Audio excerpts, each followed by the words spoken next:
அரசியல் கருடன் உறவுகளுக்கு வணக்கம். டிசம்பர் 29ஆம் தேதி ஒரு தரமான சம்பவம் செய்ய காத்திருக்கு நாம் தமிழர் கட்சி. அது குறித்து அந்த காணொலியில் நம்ம விரிவாக பார்க்க இருக்கோம். இந்த வருஷம் முடியறதுக்குள்ள எப்படியாவது 1,00,000 உறுப்பினர்களை புதுசாக கட்சியில் சேர்த்துடணும் அப்படிங்கிற எண்ணத்தில் இந்த திட்டத்தை அவர்கள் செயல்படுத்துகிறாங்களா அப்படிங்கிறது நமக்கு தெரியல. ஆனால் நிச்சயமாக இதனுடைய விளைவாக ஒரு பெரும் கூட்டம் நாம் தமிழர் கட்சியில் இணைய போகிறாங்க அப்படிங்கிறத நம்மளால் உறுதியாக சொல்ல முடியும். குறிப்பாக டிசம்பர் 29ஆம் தேதி தமிழ்நாட்டில் கிட்டத்தட்ட 1000 இடங்களில் ஒரே நாளில் உறுப்பினர் சேர்க்கை முகாம் நடைபெற இருக்கு. நாம் தமிழர் கட்சியின் சார்பாக கிட்டத்தட்ட ஒரு அரசியல் கட்சி ஒரே நாளில் 1000 இடங்களில் உறுப்பினர் சேர்க்கை முகாம் நடத்துறது அப்படிங்கிறது ஒரு மிகப்பெரிய ஒரு விஷயம். அதுலேயும் குறிப்பாக இந்த ஆண்டு நிறைவு பெறுவதற்கு 2 தினம் முன்பாக இதை நடத்துகிறாங்க. அப்போ 2024 ஒரு டார்கெட்டோட இதை முடிக்கிறாங்க, அச்சீவ் பண்ணி அதை முடிக்கிறாங்க. ஸோ இந்த விஷயத்தை பொறுத்தளவில் நாம் தமிழர் கட்சியினர் ஒரு கேள்வியும் எழுப்புறாங்க. நாங்கள் இவ்வளோ பெரிய விஷயம் ஒன்று பண்ண போகிறோம், இதை ஊடகங்கள் எப்படி நீங்கள் மக்கள்கிட்ட கொண்டு போய் சேர்க்க போகிறீங்க அப்படின்ற ஒரு கேள்வி கேட்டிருக்காங்க. நாம் தமிழர் கட்சியினுடைய மாநில பொறுப்பாளர் இடுமாவனம் கார்த்திக் அவர்கள் இந்த செய்தியை பகிர்ந்து தமிழக ஊடகங்களுக்கும் ஒரு கேள்வி எழுப்பியிருக்காங்க. இந்த கேள்வி குறிப்பாக எதனால் முக்கியத்துவம் பெறுது அப்படிங்கிறது நம்ம கவனிக்கணும். ஏன்னா நாம் தமிழர் கட்சியிலிருந்து ஒரு நபர் விலகிறாரு, ஒரு பொறுப்பாளர் விலகிறாரு அப்படிங்கும்போது ஒட்டுமொத்த ஊடகங்களினுடைய அந்த லைம் லைட்டும் அந்த ஒரு நபர் மேலே குவிக்கப்படும். அவர் மூலமாக தான் நிறைய லைவ்லாம் அன்றைக்கி ஓடும். இப்படியாக பல விஷயங்கள் நடக்கும். அப்போது ஒரே நாளில் 1000 இடங்கள்ல இருந்து நாம் தமிழர் கட்சியில் புது பொதுமக்கள் இணைவாங்க, கட்சியில் உறுப்பினர்களாக மாறுவாங்க. அப்போ இந்த விஷயத்தை ஊடகங்கள் மக்களிடம் கொண்டு போய் சேர்க்குமா, இதை ஊடகங்கள் ஒரு பெரிய வெளிச்சத்திற்கு கொண்டு வருமா அப்படிங்கிறத அவர்களுடைய கேள்வியாக இருக்குது. ஓகே, நம்ம ஆரம்பத்திலே ஒன்று சொல்லியிருந்தோம், கிட்டத்தட்ட 1,00,000 உறுப்பினர்கள் இணைவதற்கான வாய்ப்புகள் இருக்குது அப்படின்னு. எப்படி அப்படின்ற ஒரு கேள்வி வரலாம். கிட்டத்தட்ட தமிழ்நாட்டில் 234 தொகுதிகள் இருக்குது, அனைவரும் அறிந்த ஒரு விஷயம்தான். அப்போ 1000 இடங்களில் உறுப்பினர் சேர்க்கை முகாம் நடத்துகிறாங்க அப்படிங்கும்போது ஒரு தொகுதிக்கு குறைந்தபட்சம் 4 இடங்களில் அந்த உறுப்பினர் சேர்க்கை முகாம் நடத்தப்படும். ஒரு தொகுதிங்கிறதே பல லட்சக்கணக்கான மக்களை கொண்ட ஒரு பகுதியாக தான் இருக்கும். ஸோ அதுலேயும் பார்க்கும் பொழுது ஒரு 4 இடங்கள் நடத்தும் பொழுது ஒரு உறுப்பினர் சேர்க்கை முகாமிற்கு 100 நபர் வீதம் அவர்கள் கட்சியில் இணைத்தாலே போதுமானது. கிட்டத்தட்ட 1,00,000 நபர்கள் கட்சியில் இணைஞ்சிருவாங்க. இப்போ இது கூட நம்ம ஒரு மினிமம் எஸ்டிமேட்டாக கூட வச்சுக்கலாம். ஏன்னா ஒரு முகாம் ஆர்கனைஸ் பண்ணுறாங்க அப்படின்னா அதில் கிட்டத்தட்ட எத்தனை பேர் அந்த தொகுதியில் நம்ம கேன்வாஸ் பண்ணி இணைக்க முடியும் அப்படிங்கிற அந்த ஒரு ப்ரீ பிளான் இல்லாமல் ஆரம்பிக்க மாட்டாங்க.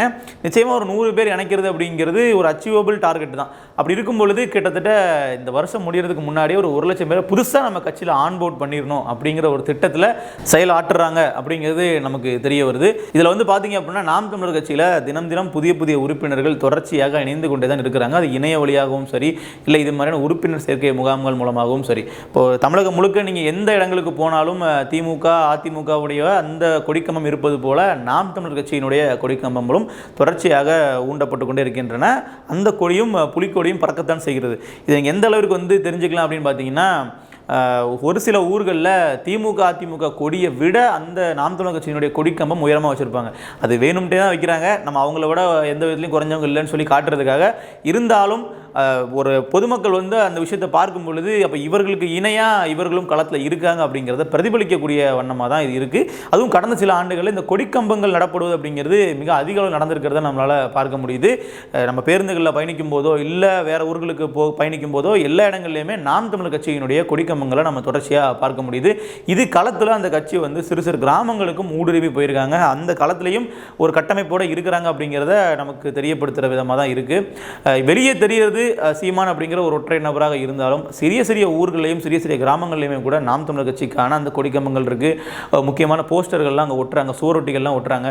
இப்படியாக அந்த கட்சியினுடைய ஆக்டிவிட்டிஸ்லாம் நடந்து கொண்டே தான் இருக்குது. ஸோ அதனுடைய ஒரு பெரிய முன்னெடுப்பாக தான் இந்த 1000 இடங்களில் உறுப்பினர் சேர்க்கை முகாம் நடைபெற இருக்குது. ஸோ ஒரு கட்சியில் உறுப்பினர்களை புதுசாக உள்ளே எடுப்பது அப்படிங்கிறது பார்த்திங்கன்னா ரொம்ப ஒரு முக்கியமான ஒரு அத்தியாவசியமான செயல். என்ன அப்படின்னு சொல்லுவாங்கன்னா, ஒரு கட்சி எப்போ மிகப்பெரிய அளவில் கட்டமைப்புடைய கட்சி அப்படின்னு சொல்லுவாங்க அப்படின்னா, பூத் ஏஜென்ட்டுகள் ஒரு தேர்தல் அப்பவும் பூத்தில் இருப்பாங்களா அப்படிங்கிறதே பல கட்சிகளுக்கு கேள்விக்குறியாக இருக்கும். இப்போ நம்ம திமுக அதிமுக போன்ற கட்சிகள் எடுத்துக்கிட்டோம் அப்படின்னா தமிழ்நாட்டில் 1,00,000க்கும் மேற்பட்ட வாக்குச்சாவடி இருந்துச்சு அப்படின்னா அந்த எல்லா இடங்கள்லையுமே வந்து அவர்களுக்கான அந்த பூத் ஏஜென்ட்டுகள் இருப்பாங்க. அப்போது இதே வந்து நம்ம பாஜக எடுத்துக்கிட்டனாலோ இதே வந்து புதிய கட்சிகள் எடுத்துக்கிட்டனாலோ அவர்களுக்கு அந்த அளவுக்கு இருக்காது. நாம் தமிழர் கிட்டத்தட்ட அதே வரிசையில் தான் வருவாங்க. அந்த அளவிற்கு வேரூன்றி களத்தில் வந்து அதிகப்படியான நபர்களை வைத்திருப்பது மிக மிக குறைவு. ஏன்னா கிட்டத்தட்ட 50 ஆண்டுகளாக திமுக அதிமுக இருந்த தொண்டர்களை விட எண்ணிக்கையின் அடிப்படையில் இவர்கள் கம்மியாக தான் இருப்பாங்க. அப்படி இருக்கும் பொழுது இதை வந்து நல்லா வலுப்படுத்தினாங்க அப்படின்னா ஃபிக்ஸடாக நாம் தமிழருக்கு ஒரு கணிசமான தொகையிலேயே வந்து வாக்குகள் வந்து தொடர்ச்சியாக கிடைக்கப்படும் அப்படிங்கிறதுலேயே மாற்றுக்கிறது இல்லை. ஏற்கனவே ஏறுமுகத்தில் போயிட்டு இருக்கக்கூடிய அந்த நாம் தமிழர் கட்சியினுடைய வாக்கு வங்கியானது இது மாதிரியான கட்சி கட்டமைப்புகள் உறுப்பினர் சேர்க்கை மூலமாக இன்னுமே வந்து கட்சிக்கான கேடர்ஸே அதிகமாக இருப்பாங்க அப்படிங்கிறத நம்ம புரிஞ்சுக்கலாம். அதாவது ஒரு கட்சிக்கு 2 வகையில் வாக்குகள் வந்து விழும். ஒன்று வந்து கட்சியினுடைய உறுப்பினர்கள், அதாவது கட்சியினுடைய நிர்வாகிகள்னு சொல்லலாம். இன்னொரு நபர்கள் வந்து பார்த்தீங்கன்னா கட்சியினுடைய ஆதரவாளர்கள். இவர்கள் கட்சிக்குள்ளே இணைஞ்சிருக்க மாட்டாங்க, கட்சிக்கு வெளியே இருந்து ஆதரவு அளிப்பாங்க. நாம் தமிழர் கட்சிக்கு வாக்களிப்பாங்க, நாம் தமிழர் கட்சி ஆதரிப்பாங்க. ஆனால் நாம் தமிழர் கட்சியினுடைய கொள்கைகளை ஏற்று பிரச்சாரம் செய்வதோ இல்லை வாக்குகளை சேகரிப்பதோ பெரிய அளவில் செய்ய மாட்டாங்க. இது பொதுவான ஒரு பார்வையாக இருக்கும். ஆனால் நாம் தமிழர் கட்சியை பொறுத்தவரை சிறப்பாக ஒரு விஷயமும் நடக்கும். இங்கே வந்து ஒரு தடவை நாம் தமிழர் கட்சிக்கு ஒருத்தவங்க வாக்களிக்கிறாங்க அப்படின்னா அவர்களுடைய நட்பு வட்டாரம் இல்லை உறவினர் வட்டாரம் இவர்கள்ட்ட போயிட்டு அவர்களே கேன்வாஸ் பண்ணுவாங்க. ஒரு கட்சியினராக அதை சொல்லுவாங்க அப்படிங்கிறது கிடையாது.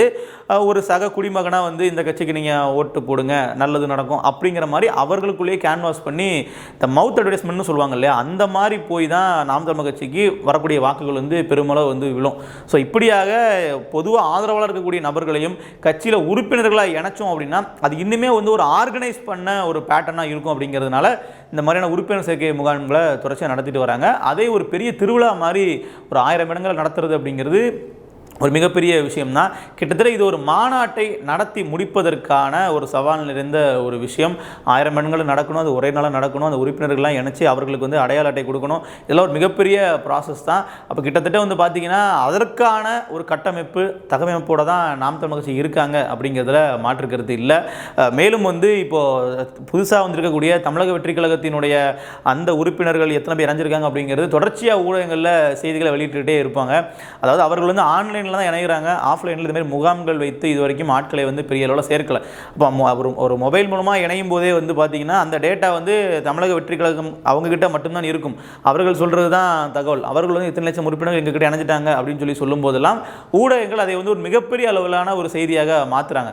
இன்னும் சொல்லப்போனால் இப்போ தாவேக்கால உறுப்பினர்களாக இருக்கிறவங்க கூட வாக்கு செலுத்துவாங்களாங்கிறது நமக்கு உறுதியாக தெரியாது.